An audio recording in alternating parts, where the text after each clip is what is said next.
ಜಾನೇಕಲ್ ಗ್ರಾಮ ಪಂಚಾಯಿತಿಯ ಕರ್ಮಕಾಂಡ ಬಯಲು. ಮಾನ್ವಿ ತಾಲೂಕಿನ ಜಾನೇಕಲ್ ಗ್ರಾಮ ಪಂಚಾಯಿತಿಯ ಮೂಲಕ ನರೇಗಾ ಯೋಜನೆ ಅಡಿ ಕೆಲಸ ಮಾಡುತ್ತಿರುವ ಕೂಲಿ ಕಾರ್ಮಿಕರಿಗೆ ಸೌಲಭ್ಯ ನೀಡದೆ ಬಿಸಿಲಲ್ಲಿ ಕೆಲಸ ಮಾಡುತ್ತಿರುವುದು ಬೆಳಕಿಗೆ ಬಂದಿದೆ.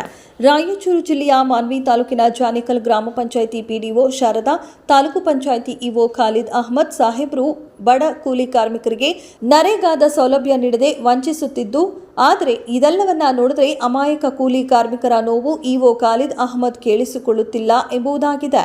ಅಮಾಯಕ ಕೂಲಿ ಕಾರ್ಮಿಕರು ನಿತ್ಯ ಬಿಸಿಲಿನಲ್ಲಿ ದುಡಿದರೂ ಸಹ ಹಾಜರಾತಿ ಹಾಕುವವರು ಯಾರೂ ಇರಲಿಲ್ಲ.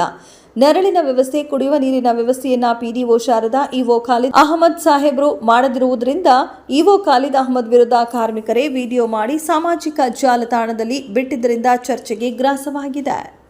ಈಗ ಬಂದಾರ, ಈಗ ಇಳಿದೀವಿ, ಈಗ ಇಲ್ಲೇ ಇದೀವಿ ನಡುವಾಗ. ಪಿಡಿಒ ಶಾರದಾ ಮೇಡಮ್ ಇದ್ದಾಳ, ಒಂದು ಸ್ವಲ್ಪ ಗಮನ ತಗೋವಲ್ಲ. ಆಟ ಕುಂಟು ಲೆಕ್ಕಕ್ಕಿಲ್ಲ. ಒಟ್ಟು ಬಂದು ನಮಗೆ ಏನು ನೀರಿನ ವ್ಯವಸ್ಥೆ ಇಲ್ಲ, ಟೆಂಟ್ನ ವ್ಯವಸ್ಥೆ ಇಲ್ಲ, ಯಾವುದಿಲ್ಲ. ಇಲ್ಲೇ ಇದೀವಿ ನಡುವಾಗ, ಬಿಸಿಲಾಗ ಇದೀವಿ ನೋಡು. ಗಾಡಿ ಇದ್ದವ್ರು ಇರ್ತಾರೆ, ಗಾಡಿ ಇಲ್ದವ್ರು ಇರ್ತಾರೆ. ನಾವು